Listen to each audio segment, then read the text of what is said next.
어제 구정 명절이었는데 잘들 보내셨나요? 네. 우리 한국에는 새해가 2번 있어서 새해 복 많이 받으라는 인사를 자주 하는 것 같아요. 그런데 여러분 축복은 많이 할수록 좋습니다. 네. 우리 앞뒤 옆 사람과 우리 새해 복 많이 받으세요. 다시 한번 인사를 나누겠습니다. 새해 복 많이 받으세요. 우리가 신앙생활을 하면서 가장 많이 듣는 말 중에 하나가 은혜라는 말을 참 많이 합니다. 그래서 은혜 받았습니다. 모든 것이 하나님의 은혜입니다. 이런 은혜라는 말을 우리가 많이 하기도 하고요. 또 듣기도 합니다. 그런데 사실 이 은혜라는 말보다 더 좋고 감사한 말은 없어요. 그래서 우리가 신앙생활을 하면서 가장 귀한 말을 한 단어로 말하라 그러면 이 은혜라고 얘기할 수가 있습니다. 그런데 이 은혜라는 말은 쉽게 풀면 선물이라는 뜻이에요. 그냥 받는 거예요. 그래서 내가 노력해서 받는 것은 내 공로라고 우리가 얘기를 할 수가 있지만 내가 아무것도 수고하지 않았는데 노력하지 않았는데 받는 것은 선물입니다. 그래서 이 은혜가 바로 선물이라고 하는 뜻인데요. 오늘 본문의 말씀을 보면 하나님의 백성들이 하나님의 인도를 따라서 이제 출애굽을 해가지고 광야 생활을 하다가 이제 약속의 땅 가나안으로 들어가려고 그러는데 그 광야의 여정은 순탄한 여정이 아니었어요. 우리가 알다시피 너무나도 어려운 여정들이 많이 있었습니다. 그런 여정 가운데 이제 본격적으로 가나안으로 들어가려고 그러는데 그들 앞에 가로막는 것이 있었습니다. 그것은 바로 요단강이었어요. 요즘은 우리가 성리순례를 가보면 저도 아직 안 가봤는데 이 강폭이 너무 좁아서 뭐 요거를 건너갔다고 이렇게 생각들을 한다는 거예요. 그러나 아니라는 것입니다. 이스라엘 백성들이 출애굽을 할 그 당시만 하더라도 이 물이 넘치는 그 시기가 되면은요 바다와 같이 그렇게 넓은 강이 요단강이었대요.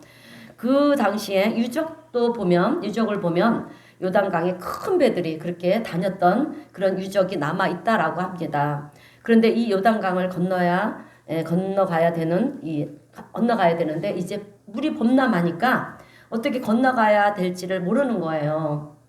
더군다나 사막이잖아요. 사막이기 때문에 아무것도 없는 것입니다. 나무라도 있으면 그 나무를 베서 배라도 만들어서 어떻게라도 한번 건너가 보자 그러겠는데 나무도 없고 또 아무것도 없는 그런 상황 속에서 그 요단강을 건널 길이 없는 거예요.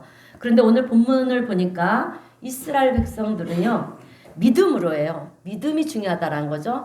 믿음으로 그 언약궤 하나님의 언약궤를 따라가서 요단강 앞에 서고 보니까 그 흐르던 요단 강물이 여러분 그쳐가지고요. 그 강이 갈라져 있더라고 하는 것입니다. 아멘. 가보니까 요단 강물이 갈라져 있더라. 여러분 이것이 뭐냐면 하나님의 은혜라고 하는 거예요.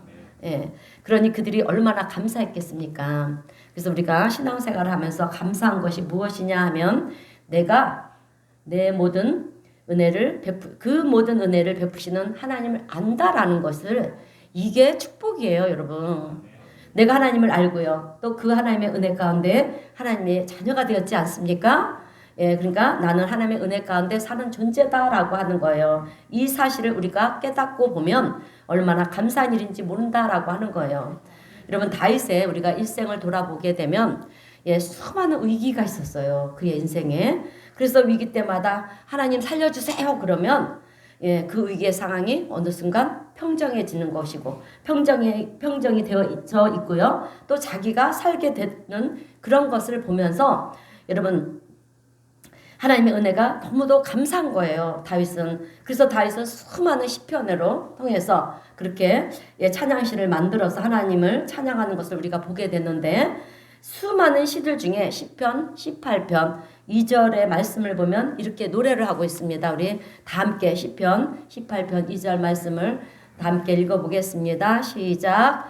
여호와는 나의 반석이시요 나의 요새시요 나를 건지시는 이시요 나의 하나님이시요 내가 그 안에 피할 나의 바위시요 나의 배시요 나의 구원의 뿌리시요 나의 산성이시로다. 아멘.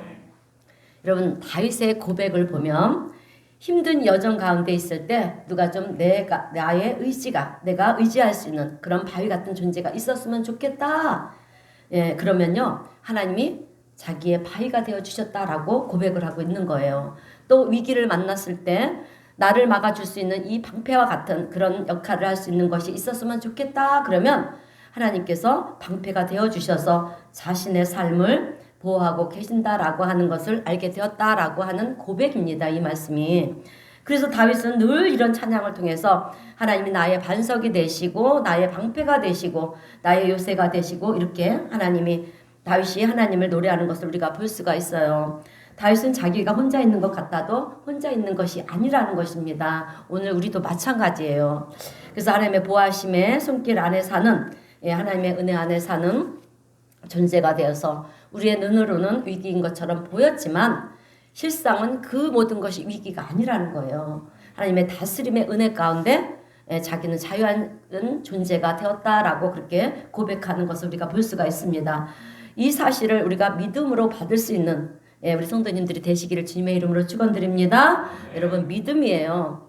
믿을 때 하나님의 역사는 일어난다라고 하는 거예요. 오늘 홍해 바다도 마찬가지였고요. 요단강도 마찬가지였어요. 믿음으로 나아갈 때 그렇게 갈라지는 역사가 일어났다라고 하는 것입니다. 자, 다윗의 하나님, 모세의 하나님, 여호수아의 하나님은 다 똑같은 하나님이에요.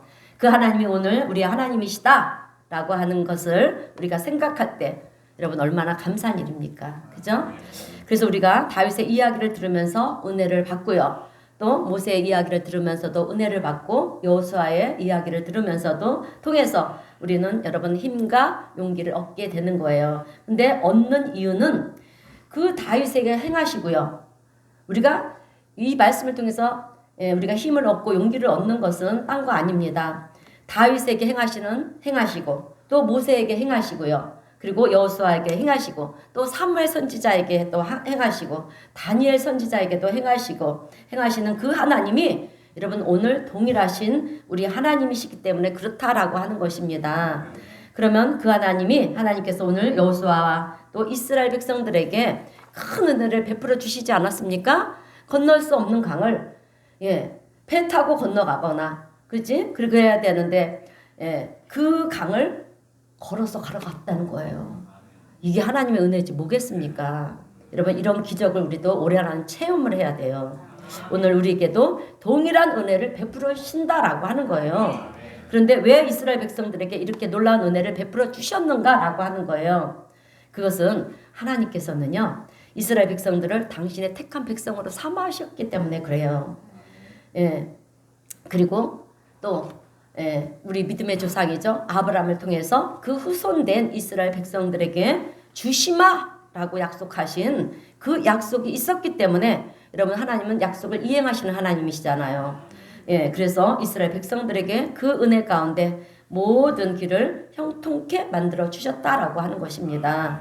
자, 그러면 이스라엘 백성들은 하나님께서 택한 백성들이고 또 하나님의 그 약속의 유업을 받은 백성들인데 오늘 우리는 어떤 존재냐라고 하는 거예요.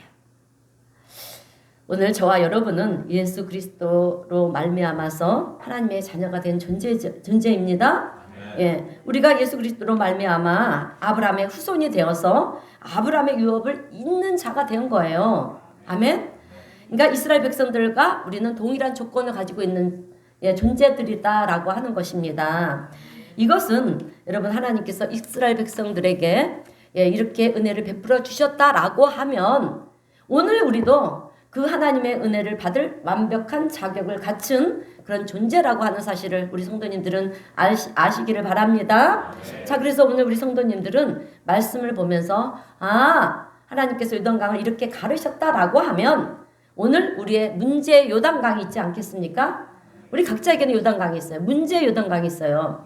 이스라엘 백성들에게는 그 당시에 요단강이 문제였다라고 하는 거예요. 그러면 오늘 우리에게도 문제의 요단강이 있지 않습니까?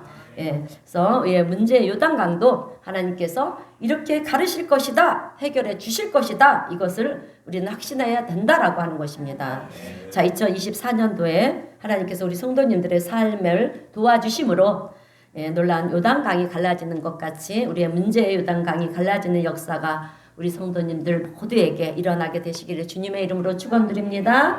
자, 여러분, 하나님은 우리가 하나님의 백성이라고 하는 사실을 확인하는 방법이 있어요. 그래서 오늘 이스라엘 백성들에게도 너희들이 나의 백성이라고 하면 이것을 지켜라. 예, 두 가지 말씀을 하고 계십니다. 그래서 저는 오늘 이 두 가지 말씀을 전하면서 함께 은혜를 나누려고 하는데요. 이 말씀을 통해서 오늘 우리도 완벽한 하나님의 백성으로서의 삶을 살아갈 수 있기를 주님의 이름으로 축원드립니다. 첫 번째는 하나님의 언약궤를 따르라라고 하는 거예요. 하나님의 언약궤를 따라가야 된다라고 합니다. 자, 여러분, 하나님의 언약궤는 하나님의 임재를 의미하는 것이고요. 또 하나님의 말씀을 의미하는 거예요. 오늘 본문 3절 말씀을 보면 백성에게 명령하여 이르되 너희는 레위 사람 제사장들이 너희 하나님 여호와의 언약궤 매는 것을 보거든 너희가 있는 곳을 떠나 그 뒤를 따르라 이렇게 말씀하고 있어요. 그러니까 하나님께서는 이스라엘 백성들에게 너희는 하나님의 언약궤가 가는 것을 보거든 그 뒤를 따르라. 언약궤를 따르라는 거예요. 여러분, 언약궤는 하나님이에요. 말씀입니다. 네. 사실 하나님께서는 이스라엘 백성들을 출애굽시켜서 광야에서 40년 동안을 머물게 했어요. 돌게 했죠. 뺑뺑뺑 계속 그 자리를 머물게 했죠. 40년 동안 머물게 하신 이유가 있어요. 예, 이유는 이스라엘 백성들을 훈련하기 위함이라는 거예요. 여러분, 우리도 그 훈련이 필요해요. 예, 이 훈련이 마치면요, 어떻게 되겠습니까? 이스라엘 백성들이 가나안 땅을 들어가지 않았습니까? 오늘 우리도 마찬가지라는 거예요. 그런데 뭘 훈련시키셨느냐 하면 낮에는 구름 기둥, 밤에는 왜? 사막이니까 얼마나 더워요.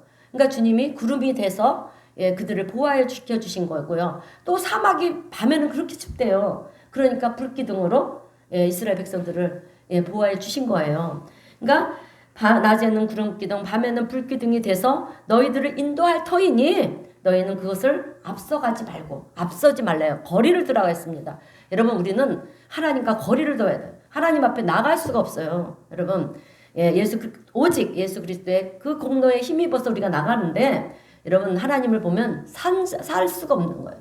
그러나 예수님은 볼 수가 있어요. 여러분, 예수님은 이 신의 몸으로 오셨기 때문에. 그러나 하나님은 신이잖아요.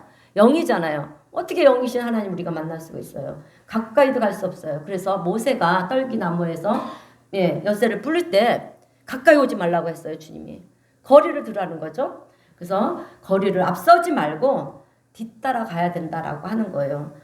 옆에 길이 있다고 해서 옆으로 세지 말고, 여러분, 우리가 옆으로 막 세잖아요. 그렇죠? 옆으로 세지 말고 따라가야 된다. 그 길이 험하고 어려운 길이라 할지라도 구름기둥과 불기둥이 인도하는 대로 따라가라. 그래서 구약에는 여러분, 불기둥이 쓰면 이스라엘 백성들도 쓰고요. 불기둥이 출발하면 따라가고, 그렇게 했던 것을 우리가 성경을 통해서 우리가 볼 수가 있어요. 이 훈련을 시키셨다라고 하는 것입니다. 하나님은 출애굽을 한 이스라엘 백성들을 40년 동안 광야에서 그렇게 훈련을 시키시고요. 이제 출애굽 2세대들이 여호수아와 함께 요단강을 건너려고 합니다. 이게 마지막 관문이에요. 이 들어가려고 하는데, 근데 똑같은 말씀을 하시는데요. 이제는 구름기둥, 불기둥이 아니라, 여러분 뭡니까? 하나님의 언약궤가 너희들보다 앞서 갈 건데, 그것을 보면 그것을 따라가라는 거예요.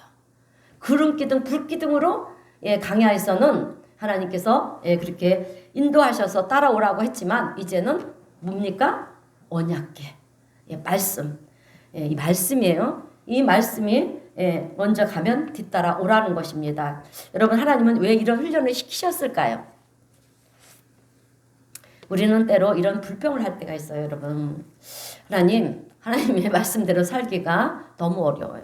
힘들어요. 그죠? 힘들잖아요. 네? 그냥 편하게 살게 해주시지 왜 이 말씀을 꼭 따르기를 원하십니까? 왜 우리에게 의무감을 부과시키십니까? 좀 자유롭게 살 수는 없는 것인가요?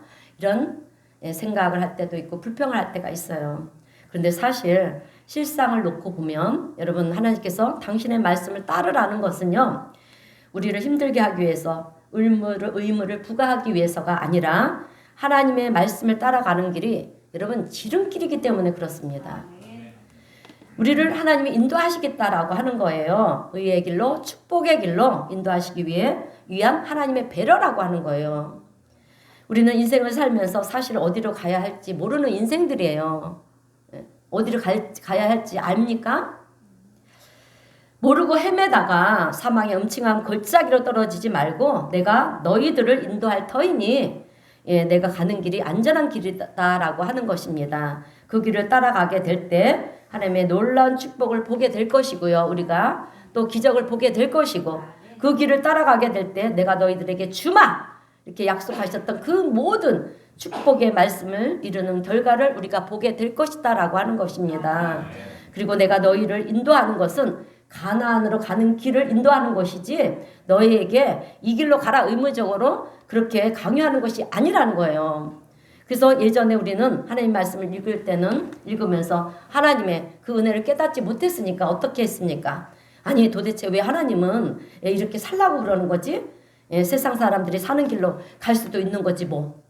그죠? 다 제 간증이에요 이게. 내가 하고 싶은 대로 좀 내버려두면 안 되는가? 안 되는 것인가? 이런 생각을 하다가 어느 순간 우리가 하나님의 은혜를 깨닫고 나서 보니까 어떻습니까? 그렇게 세상적으로 살아봐야 다 헛된 것이었구나. 실수하고 넘어지고 실패하고 실망하고 좋아 보여서 그 길로 갔더니 어떻습니까? 실망과 실패밖에 남지 않는 것을 우리가 알게 되지 않습니까? 자, 여러분 하나님의 말씀을 따르라는 것은요. 우리에게 살 길을 보여주시는 거예요. 우리의 길을 인도하여 주시기 위함이라는 것입니다. 그 길은 축복의 길이라는 거죠. 우리는 늘 기도할 때 그렇습니다. 하나님 인도하여 주시옵소서. 하나님 축복하여 주시옵소서. 그래서 하나님은 우리를 인도하시는 거잖아요. 그래서 우리가 하나님의 말씀을 따라가게 될 때 하나님께서 말씀하신 것처럼 놀라운 기적의 역사가 우리의 삶 속에 펼쳐지게 되는 것을 우리는 보게 되는 줄로 믿습니다. 여러분 성경 창세기부터 요한계시록까지 하시는 말씀이 뭡니까? 하나님의 말씀을 하나님의 뜻을 따르라는 거예요. 신명기의 말씀의 주제도 보면 하나님의 말씀을 따르라는 것입니다. 따라 살면 어떤 복을 받느냐?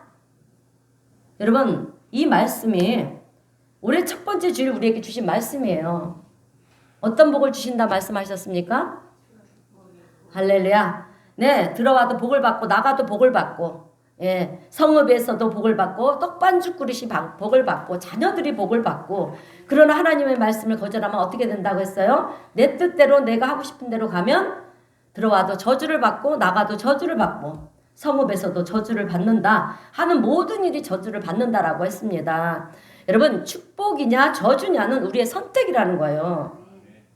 하나님의 말씀대로 따를 것이냐 내 뜻대로 갈 것이냐 우리의 선택이라는 것입니다. 그런데 거기에 대해서 우리가 어려운 길을 내 생각대로 선택을 해가지고 넘어져서 절망의 골짜기로 그렇게 떨어지면 우리는 하나님 앞에 원망을 하고 불평을 하는데 여러분 그럴 자격이 없다라고 하는 거예요. 왜? 하나님은 이미 우리에게 옳은 길을 보여주셨고요. 따라가라고 해답을 가르쳐 주셨기 때문에 그렇게 정답을 가르쳐 주셨는데 또 우리가 사는 모습들을 보면 여러분 정답을 따라가는 것이 아니라 내 마음대로 내가 살고 싶은 대로 사망의 음침한 골짜기로 나는 저것이 좋사오니 저 길로 갈 것입니다. 가서 떨어지고 넘어지고 힘들고 어렵고 그러면 거기서 왜 하나님 나에게 이렇게 하십니까? 말이 안 되는 얘기를 한다라고 하는 거예요. 여러분 하나님의 인도라고 하는 것은 우리를 힘들게 하기 위함이 아니에요. 우리를 축복의 길로 지름길로 안전한 길로 의의 길로 인도하기 위한 하나님의 인도하심의 방법이라고 하는 것입니다. 오늘 우리가 이것을 알아서 이 한 해가 2024년 올 한 해가 축복의 해가 되느냐 아니냐는 우리의 선택에 달려 있다라고 하는 것입니다. 내가 하나님의 말씀을 따라갈 것이냐 아니면 내 뜻대로 살아갈 것이냐. 오늘 우리 성도님들은 하나님 말씀을 따르고 하나님의 뜻을 쫓는 성도님들 되시길 주님의 이름으로 축원드립니다. 자, 그런데 우리는 하나님의 뜻을 따른다는 것을 오해할 때가 있어요. 이해를 잘 못할 때가 있습니다. 성경 말씀을 많이 읽어서 우리가 내 머릿속에 이 말씀이 많이 담아두면 하나님의 뜻대로 사는 것이냐? 아니라는 거예요, 여러분. 말씀을 읽고 묵상해서 내 머릿속에 담아두는 것은 정말 좋은 거예요. 그런데 그것은 하나님의 말씀을 따라 사는 것이 아닙니다. 따라가는 것이 아니에요. 하나님의 뜻을 따라가는 것은 말 그대로 따라가야 되는 거예요. 여러분, 우리는 내가 뭔가 선택을 해야 되는 그런 일이 있을 때가 참 많아요. 그죠? 예. 그럴 때는 하나님의 뜻을 반드시 물어봐야 돼. 작은 일이든 큰 일이든. 하나님, 이 일이 내가 보기에는 좋아 보이는데 내가 이것을 선택해도 되겠습니까? 안 택해야 되겠습니까? 내가 택하는 것이 하나님의 뜻이 아니라면 이 길을 막히게 하여 주시옵소서. 말이 좀 그렇지만 막히게 하여 주시옵소서. 하나님의 뜻이 아니라면 내가 선택하지 않게 하여 주시옵소서. 내가 하고 싶은 대로, 내가 좋은 대로 하는 것이 아니라 하나님의 뜻대로 살기를 원합니다. 이런 마음이 우리에게 있어야 된다라고 하는 거예요. 그래서 작은 일을 우리가 선택을 하게 된다 할지라도 먼저 기도하는 습관이 필요하다라고 하는 것입니다. 오늘 우리 성도님들은 기도로 물으시기를 바랍니다. 그런데 잘 모를 때는요, 하나님 잘 모르겠습니다. 그냥 고백하세요. 예. 하나님, 근데 하나님이 이렇게 음성을 들려준다고 제가 얘기하죠. 근데 음성을 들을 줄도 모르겠습니다, 하나님. 예. 그러나 하나님이 내 길을 인도해 주실 줄로 믿습니다. 예, 하나님, 내 눈에는 이것이 너무 좋아 보이는데 이것을 택하면 잘 될 것 같은데 그러나 이것이 하나님의 뜻이 아니라면 이것을 제하여 주옵소서. 내 생각을 바꿔주시던가 상황을 막아주시던가 하여 주시옵소서. 이렇게 우리는 하나님의 뜻을 구하시는 우리 성도님들이 되시기를 바랍니다. 여러분, 창세기 12장 10절 이하의 말씀을 보면 아브라함에 대한 얘기가 나오는데요. 아브라함이 기근을 만나지 않습니까? 예, 기근을 만났어요. 그래서 아무것도 이제 먹을 것이 없는 거예요. 그러면 어떻게 해야 되겠습니까? 그죠? 하나님께 기도를 해야 되죠? 그런데 그러지 않았어요. 이제 아브라함의 머릿속에는 그냥 세상적인 지혜가 떠오른 거예요. 예, 그것은 애굽으로 가면 먹을 것이 있고 풍족할 것이다. 당연한 선택을 한 거예요. 여러분, 우리도 우리의 삶에 기근이 찾아오면 어떻게 합니까? 하나님을 찾기보다는 세상을 찾지 않습니까? 그래요. 여러분, 애굽은 세상을 말하는 거예요. 세상. 예, 영적인 세상을 말합니다. 그래서 하나님께 묻지도 않고요. 당연한 것으로 그렇게 생각을 하고 이제 아브라함은 애굽으로 내려갔어요. 그런데 아내인 사레가 너무 이쁜 거예요. 예, 그래서 사람들이 이제 이 아브라함한테 질문을 해요. 이 여자가 당신의 아내입니까? 네, 그러면 될 것을. 아닙니다. 내 누이 동생입니다. 거짓말을 하는 거예요. 거짓말을 하니까 그 결과가 어떻게 되었습니까? 애굽왕 바로에게 자기 아내를 뺏겼잖아요, 여러분. 기근을 만나서 해답은 애굽이라고 생각을 하고 그렇게 내려갔다가 아주 처절한 그런 상황을 만난 것입니다. 여러분, 아내를 뺏긴 게 이게 얼마나 바보 같은 짓입니까? 그제서야 이제 아브라함은 후회를 하게 돼요. 후회를 하고 깨닫게 된 것입니다. 내 생각대로 가는 것이 답이 아니었구나. 하나님께 물었어야 되었었구나. 그것을 깨닫자 이제 하나님께서는 은혜를 베풀어 주셔서 다시 아내를 찾아오게 합니다. 여러분. 그 다음에 아브라함은 완전히 변화된 삶을 살았어요. 여러분. 그래서 이삭을 바쳐라 그러면 어떻게 했습니까? 예 하고 바쳤어요. 여러분. 하나님이 하라고 그러면 원치 않은 것이라고 할지라도 하나님의 말씀이 해답이라고 하는 것을 깨달았기 때문에 이삭을 바쳐라. 바치는 것입니다. 조카 롯이랑 헤어질 때도 마찬가지예요. 네가 먼저 좋은 땅을 선택하라. 네가 자하면 나는 우하고 네가 우하면 나는 자할게. 여러분, 이 말은 무슨 말이냐면 눈에 좋아 보이는 것이 좋은 것만은 아니라는 거예요. 여러분. 인간적으로 생각하고 판단하는 것이 좋은 것이 옳은 것이 아니라는 것입니다. 그것을 깨달은 아브라함은요, 어느 곳을 선택하든 어느 곳으로 가든지 환경이 답이 아니라 하나님의 해답이시다. 그것을 아브라함이 깨달았다라고 하는 거예요. 그래서 아브라함은 하나님만을 붙잡아서 하나님의 말씀만 따라가서 결국 믿음의 조상이 되었다라고 하는 것입니다. 오늘 우리 성도님들도 올 한해를 살아가시면서 작은 것을 선택한다 할지라도 하나님의 뜻을 먼저 물으시는 우리 성도님들이 되시기를 바랍니다. 자, 오늘 보면 5절 말씀을 보면 여호와께서 내일 너희 가운데 기이한 일을 행할 것이다. 이렇게 말씀하셨어요. 여러분, 기이한 일이 뭐겠습니까? 홍해가 갈라지는 것이 기이한 일이에요. 지팡이로 반석을 쳤더니 반석이 갈라져서 물이 나오는 것이 기이한 일이고요.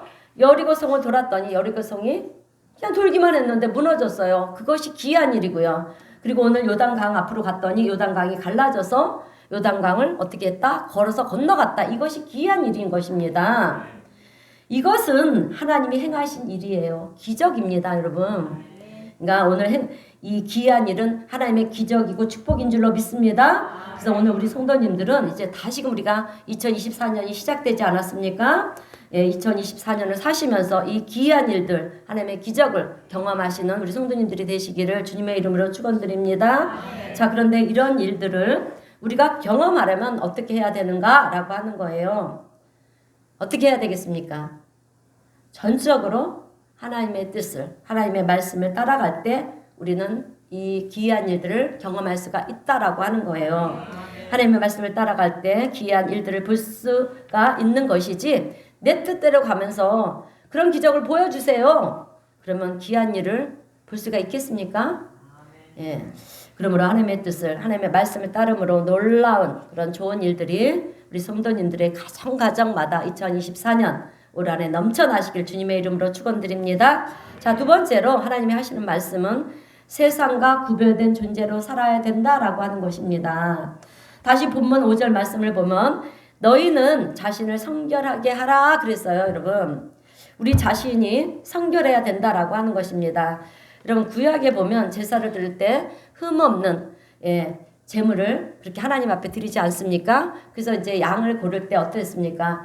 뿔이 푼드러져 있지 않나, 또 이빨이 상해 있지 않나, 그리고 털이 빠져 있지 않나, 뭐 다리는 절지 않나, 이런 것들이 다 흠이 있는 양들이잖아요. 그래서 하나님 앞에 드릴 때는 흠 없는 어린 양을 골라서 드렸는데 매끈매끈하고 막 윤이 나고 털도 안 빠지고 또 이빨도 상한 것이 없는 그런 양을 골라서 하나님 앞에 드렸습니다. 다치고 상처 입은 것이 아니라 구별하여 온전한 것을 드렸다라고 하는 것입니다. 오늘 우리도 하나님 앞에 거룩한 하나님의 백성이라고 하면 우리의 삶이 온전해야 된다라고 하는 거예요. 그것을 하나님께서 받으신다라고 하는 것입니다. 여러분, 성결이라는 말은요, 거룩이라고 하는 말인데요. 거룩이라는 말은 구별하다라는 뜻이에요.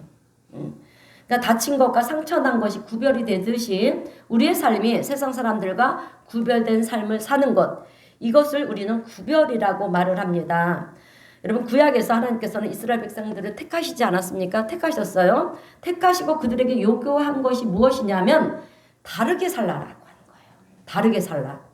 세상 사람들과 다르게 구별된 존재로 살아야 된다. 그것이 거룩이라고 하는 것입니다. 그리고 구별된 존재로 사는 방법을 가르쳐 주셨는데요. 그것은 하나님께서 율법을 주셨어요. 율법을 주시면서 이 율법을 따라야 된다. 근데 율법이 엄청 많아요. 613개인가 이렇게 돼요. 이게. 그런데 여러분, 이 율법 속에는 우리가 율법을 다 따라갈 수가 없어요. 그런데 이 율법 속에는 제사가 있어요. 제사법이 있습니다. 제사를 드리는 것이 있는데, 그래서 제사를 드릴 때 너희들은 거룩하게 드려야 된다. 율법을 지키면서 제사를 지내라고 하는 거예요. 근데 우리는 지금 어떻게 예배를 드려야 되는지, 제사가 지금은 예배잖아요. 우리는 예수 그리스도로 말미암아 드려지는 거예요. 그 피의 공로로 의해서. 여러분, 그래서 우리가 거룩해지는 거예요. 그래서 우리가 해결을 해야 되는 거예요. 예배를 들어가기 전에. 그래서 우리는 그렇게 예수 그리스도의 그 거룩하신 보혈의 공로에 힘입어서 하나님 앞에 나가 예배를 드린다라고 하는 거죠. 이렇게 율법을 지키면서 제사를 지내라는 거였어요. 그리고 외적으로는 표징이 있었습니다. 그것은 할례였어요. 여러분, 뭐 지금은 우리가 뭐 어린 아이들 태어나면서부터 이렇게 할례를 했지만 제 입으로 얘기하기엔 좀 그렇네요. 근데 할례를 받게 만들었다라고 하는 거예요. 그러니까 다르게 만드신 거예요. 그 예전 구약 시대에 무슨 할례를 그죠? 포피를 베어내는 일들을 우리가 감히 할 수가 있습니까? 그러나 하나님의 백성들은 구별하기 위해서 그렇게 할례를 행했다라고 하는 것입니다. 그리고 먹는 것도요 있었어요. 먹는 것. 세상 사람들은 잡식성을 아무거나 먹는데 너희들은 아무거나 먹으면 안 된다. 구별해서 먹어야 된다. 이렇게 얘기를 했습니다. 그 율법 속에 있습니다. 그래서 유대인들은요, 코셔법이라는 게 있어요. 코셔법. 그러니까 부정한 음식은 먹으면 안 된다는 거예요. 먹으면 되는 것과 먹으면 안 되는 것이 구별되어 있었다라고 하는 것입니다. 그렇게 철저하게 음식을 구별했어요. 거기에서 이슬람교가 배운 것이 뭔지 아십니까? 할레푸드. 유대인들의 그 코셔법에서 배웠어요, 이들이. 그래서 할레푸드는 정한 음식만, 허용한 음식만, 그렇게 깨끗한 음식만 만들어서 먹는 거예요. 그래서 그들은 돼지고기 안 먹잖아요. 그죠? 이것을 유대교의 전통 코셔에서 배운 것인데, 코셔는요, 수천 년 동안 유대인들이 내려오는 전통이었어요. 그래서 다니엘도 한번 보세요. 다니엘도 어떻게 했습니까? 바벨론으로 포로 끌려갔지 않습니까? 끌려갔을 때 제일 먼저 행한 것이 무엇이었습니까? 나는 고기를 안 먹겠다. 야채만 먹겠다. 여러분 다니엘이 왜 그랬을까요? 채식주의자였기 때문에 그랬을까요? 아니잖아요. 하나님의 율법 안에는 정한 음식이 있었다고 했잖아요. 그죠? 그러니까 그런데 이 다니엘이 포로가 돼서 바벨론으로 끌려가서 보니까 그들은 음식을 구별하지 않는 거예요. 이것저것 막 섞어서 먹는 거예요. 그러면 안 되잖아요. 그래서 차라리 나는 야채만 먹어야 되겠다. 그러면 이것저것 섞지 않으니까 포식법을 지키는 거예요. 비록 나라가 망해서 바벨론으로 내가 끌려갔지만 나는 하나님의 법을 지키고 유대인의 정체성을 지키겠다. 여러분 이런 마음을, 이런 결단을 다니엘은 했다라고 하는 것입니다. 어떻게 보면 음식을 가려서 먹는 것이 뭐 그렇게 대단한 것처럼 보이지 않을 수도 있어요. 그러나 여기서 중요한 것은 하나님은요, 여러분 그런 작은 일까지도 지키려고 하는 다니엘의 그 마음을 하나님께서는 귀하게 보셨다라고 하는 거예요. 오늘 우리도 마찬가지예요. 작은 일이든 큰 일이든. 하나님은 뭐 큰 일을 하는 것을 보면서 너 잘하였도다 착하고 충성대종이라 칭찬하는 게 아니에요. 우리에게 하나님은 뭐 큰 것을 최고를 바라시는 게 아니라 작은 일이라도 최선을 다하는 그 모습을 보면서 우리를 귀하게 보신다라고 하는 것입니다. 그래서 하나님은 어떻게 했습니까? 다니엘을 존귀하게 만드시지 않았습니까? 바벨론 왕 다음으로 포로로 끌려갔는데 그 바벨론에 그죠? 실권자가 됐어요. 왕 다음으로. 그렇게 하나님이 만드셨다라고 하는 거예요. 그래서 오늘 우리도 내 삶 속에서 내가 세상과 구별된 삶을 살아야 되겠다. 이런 마음이 있어야 될 줄로 믿습니다.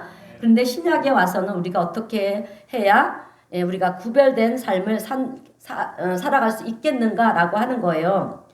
여러분 우리는 지금 신약 시대를 살고 있는 거예요. 여러분. 그런 우리가 구약의 그 율법을 어떻게 다 지키겠습니까? 코셔법과 상관없이 우리가 어떻게 먹고 있습니까? 이것저것 막 섞어서 막 비벼서 먹잖아요, 여러분. 그죠? 우리 음식 가리는 거 없잖아요. 그러면 어떻게 해야 되겠느냐라고 하는 거예요. 여러분 신약 시대에 사는 우리는 어떻게 해야 되느냐 하면 율법의 완성으로 오신 예수님을 믿기만 하면 되는 거예요. 아멘. 그런데 예수께서 보여주신 것이 두 가지가 있어요. 그것을 따라가면 되는 것입니다. 첫 번째는 예수 그리스도가 나를 대신하여 흠없는 어린 양처럼 나를 대신하여 십자가에 죽으심으로 나의 죄가 사함을 받았다. 이거를 믿는 거예요. 이것이 믿음이고요. 또 하나는 예수님이 내가 너희를 사랑한 것 같이 너희도 서로 사랑하라. 사랑하는 것. 이 두 가지 믿음과 사랑으로 우리는 세상과 구별된 거룩한 삶을 살아가는 존재가 되었다라고 하는 것입니다. 그래서 오늘 우리에게 중요한 것은요. 우리가 신앙생활을 하면서 오늘 나에게도 이 믿음과 사랑이 있는가? 이것을 우리는 늘 돌아봐야 된다라고 하는 것입니다. 2024년 살아가시면서 우리 성도님들은 이 믿음과 사랑으로 살아갈 수 있는 성도님들이 되시길 주님의 이름으로 축원드립니다. 자, 그런데 간혹 가다가 보면은 우리 성도님들이 이런 생각을 해요. 나는 교회를 다니니까 이 믿음과 사랑이 있다라고 이렇게 생각을 한다라고 하는 거예요. 이거는 착각이에요, 여러분. 그래서 저는 오늘 우리 성도님들에게 이 믿음과 사랑이 있는지 점검해 볼 수 있는 세 가지를 말씀드리려고 합니다. 한번 점검해 보세요. 내가 이것이 있는가? 첫 번째는 나에게 감사가 있는가? 두 번째는 내 표정이 어떠한가? 세 번째는 내 말투가 어떠한가? 이 세 가지를 점검해 보면 나에게 믿음과 사랑이 있는지를 알 수가 있어요. 여러분, 우리가요, 하나님께서 나와 함께 하신다. 믿으십니까? 아멘. 네, 이것을 우리 성도님들이 믿는다라고 그러면 내가 어떠한 형편과 처지에 있다 할지라도 우리는 감사하는 마음을 가질 수가 있다라고 하는 것입니다. 예, 절망의 상황에 있다 할지라도 그것이 끝이 아니야. 우리가 위기 속에 절망 속에 있다 해도 여러분 우리는 끝이 아닙니다. 예, 이것이 끝이 아니야. 하나님께서 이 모든 상황을 변화시켜 주셔서 나의 슬픔이 기쁨이 되게 해주실 거야. 이렇게 하나님이 신뢰하는 믿음이 우리에게 있으면, 여러분 있다면 절망 속에 있다 할지라도 우리는 감사할 수가 있다라고 하는 거예요. 왜? 하나님은 모든 것을 협력하여 선을 만드시는 하나님이시기 때문에. 그래서 내 마음에 감사가 있느냐 없느냐가 그렇게 중요하다라고 하는 것입니다. 여러분, 내 안에 감사가 있다는 것은요, 우리가 거듭난 그리스도인이라는 증거예요. 아멘. 그러므로 오늘 이 성도님들은 올 한 해를 감사하는 마음을 가지고 사시기를 바랍니다. 자, 그 다음에는 표정이라고 했어요. 예, 처음에는 감사고요. 두 번째는 표정이에요. 표정은 밝아야 돼요. 여러분, 그죠? 예, 우리가 감사하다고 하면서 얼굴 표정이 어두워 있으면 여러분 그것은 감사하는 사람의 모습이 아니에요. 감사하는 사람은 웃어야지요. 표정이 밝아야죠. 인상 주면서 감사. 그럼 그거를 하나님이 받으시겠습니까? 감사가 있는 사람은요, 표정이 밝아지게 되어 있다라고 하는 거예요. 웃게 되어 있다라고 하는 것입니다. 여러분, 우리 얼굴의 근육은요, 표정에 따라서 굳어진대요. 여러분, 근육이. 그래서 늘 어두운 표정을 짓는 사람들을 보면 웃어도 웃는 얼굴의 표정이 굳어져서 어색하다라고 하는 것입니다. 그래서 우리가요, 자주 거울을 봐야 돼요.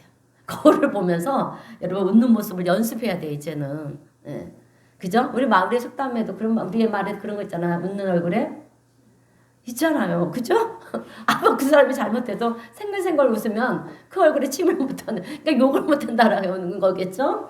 예, 그래요. 사실 우리는 늘 땅만 보면서 한숨만 쉬는 것이 이 습관이 돼가지고요. 교회 와서도 아멘을 하면서도 여러분 인상을 쓰면서 아멘을 한다라고 하는 거예요. 할렐루야, 감사합니다. 아멘을 하면서 인상을 쓰고 그렇게 아멘을 한다라고 합니다. 그럴 때 하나님께서 뭐라 하실 것 같습니까? 너 진짜 감사하는 거 맞냐? 그죠? 그러시지 않겠어요, 여러분? 자, 오늘 저도 그렇고요. 우리 성도님들도 이제부터는 얼굴의 근육을 바꾸시기를 바랍니다. 어떻게 해요? 거울을 보면서 연습을 해야 된다라고 하는 거예요. 자, 여러분, 우리나라 전통 탈 중에는 하회탈이 있지 않습니까? 하회탈은 웃고 있어요, 여러분. 늘 웃고 있잖아요. 그것처럼 우리의 얼굴 근육이 웃는 근육이 되어야 한다라고 하는 것입니다. 그래서 우리가 항상 웃으면서 감사하면은요, 주변 사람들로부터 어떤 소리를 듣겠느냐라고 하는 거예요. 교회 다니는 사람들은 왜 저렇게 항상 웃지? 나도 교회 가볼까? 그러지 않겠습니까, 여러분? 자, 그래서 2024년도 올해는 항상 웃으면서 사는 저와 우리 성도님들이 되시기를 주님의 이름으로 축원드립니다. 자, 세 번째는 말이에요. 첫 번째는 감사, 두 번째는 얼굴 표정, 세 번째 말이에요. 예, 이것이 있다면 우리 안에는 믿음과 사랑이 있는 거예요. 거룩성이 있다라고 하는 거예요. 자, 하나님의 은혜를 받는 사람들은 따뜻한 말을 해야 돼요. 격려의 말을 해야 되고요. 칭찬의 말을 많이 해야 됩니다. 여러분, 왜? 우리에게는 말의 권세가 있어요. 말의 권세가 있기 때문에 그래요. 그리고 욕하지 말고요. 비난하지 말고요. 정죄하지 말아야 됩니다. 그리고 저주의 말을 하지 않고 오히려 축복의 말을 해야 돼요. 왠지 아십니까? 민수기 14장 28절의 말씀을 보면 하나님께서 이렇게 말씀하셨어요. 너희 말이 내 귀에 들린 대로 내가 너희들에게 행하리라. 그러니까 우리는 어떤 말을 해야 되겠습니까? 자식들한테 막 야단치지 마세요. 야단칠 때도요, 좋은 얘기로. 저 같은 경우는 이렇게 야단쳤으면 좋겠어요. 뭐 우리 뭐 성도님들은 다 어린 애들하고 다 잘하는데, 예, 야단을 쳐도 대통령이 될 놈아. 예, 예, 그렇게 막 변호사가 될 놈아, 의사가 될 놈아 이렇게 해요. 욕하지 마시고 이런 식으로 하세요. 왜? 하나님 다 들으신대요. 들으신 대로 얘기를 한대요. 그러니까 절대로 예, 우리가 격한 말을 하지 마시기를 바랍니다. 여러분, 우리가요 격려하고 위로하고 칭찬하는 말을 한다는 것은 내 안에 그리스도가 존재한다라고 하는 증거라고 했어요. 그래서 오늘 저와 우리 성도님들은 부드러운 말을 하고요, 따뜻한 말을 하고 또 격려의 말을 하시기를 바랍니다. 여러분, 우리가 감사하는 마음이 있으면 웃게 되어 있어요. 그죠? 웃게 되어 있고요. 웃게 되면 말도 부드러워진다라고 하는 거예요. 그래서 감사와 표정과 말, 이것이 결국 뭘 보여주느냐 하면 내 안에 예수 그리스도가 얼마만큼 담겨져 있는지를 보여준다라고 하는 것입니다. 이것을 다른 말로 말하면 성화의 삶, 예, 성결한 삶이라고 얘기를 합니다. 우리 안에 감사가 있고 우리의 표정이 환하게 웃고 말할 때는 따뜻한 말, 격려의 말, 다정한 말을 하고 그럴 때 그 말 안에는 무엇이 담겨져 있느냐? 하나님의 사랑이 담겨져 전달이 된다라고 하는 거예요. 여러분, 우리가 뭐 전도를 막 한다고 해서 예, 우리가 전도를 해도 요즘은 다 외면들을 해요. 근데 우리의 실생활에서 여러분, 우리의 모습 속에서 하나님의 사랑이 전달이 돼야 되는 거예요. 그것은 여러분, 감사, 밝은 얼굴, 웃는 얼굴, 그리고 말이밖에 없다라고 하는 거예요. 그것을 통해서 그리고 또 세상 많은 사람들이 하나님을 알게 되고요. 하나님을 찾게 되고 하나님 앞에 영광을 돌리는 인생으로 그렇게 살아가게 될 줄로 믿습니다. 자, 이제 설교를 마무리하겠습니다. 오늘 우리 성도님들은 2024년 올 한 해 먼저 하나님의 뜻을, 하나님의 말씀을 따르시기를 바랍니다. 그리고 늘 감사하면서 늘 웃으면서 그리고 따뜻하고 다정한 말을 하시기를 바랍니다. 그것이 우리가 성결한 삶을 사는 비결이에요. 이 세 가지를 잘 지키면 우리는 성결한 삶을 사는 거예요. 여러분, 우리는 죄성을 가지고 있어서 여러분, 우리는 거룩할 수가 없어요. 그러나 신약에 와서는 예수 그리스도의 그 피의 공로를 힘해서 우리가 거룩해질 수가 있는데 우리의 행위가 따라가야 된다라고 하는 것입니다. 우리가 그렇게 살아가게 될 때 하나님께서 이스라엘 백성들에게 너희들이 내일 기이한 일을 보게 된다라고 말씀하신 것처럼 우리의 삶 속에 2024년이 끝나기 전에 여러분, 하나님께서 우리에게 기이한 기적과 축복을 베푸시는 그 은혜를 여러분, 우리는 경험하게 될 줄로 믿습니다. 그 하나님의 은혜 안에서 2024년을 축복의 해로 만들어 가시는, 그래서 들어와도 복을 받고요, 나가도 복을 받는 우리 복된 우리 성도님 모두가 되시길 주님의 이름으로 축원드립니다. 네, 기도하겠습니다.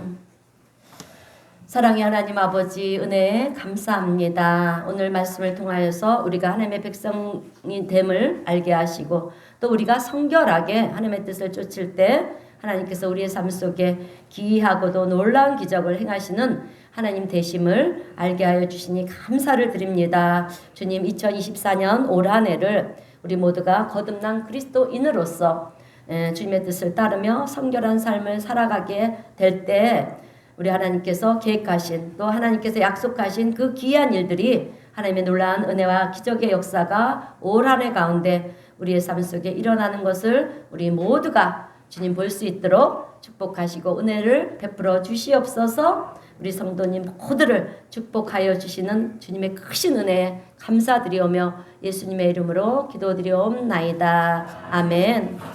우리 찬송가 204장 찬송하겠습니다.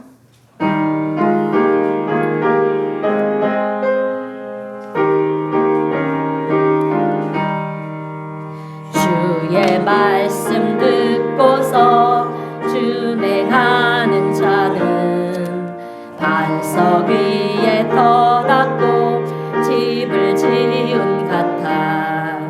비가 오고 물나며 바람 부딪히며 반석 위에 세운 집 무너지지 않네.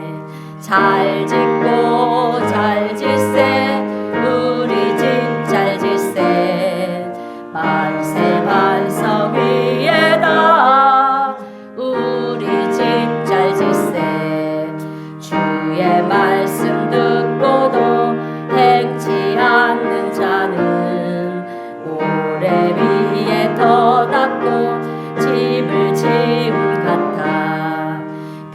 비가 오고 물나면 바람 부딪힐 때 모래 위에 세운 집 크게 무너지네.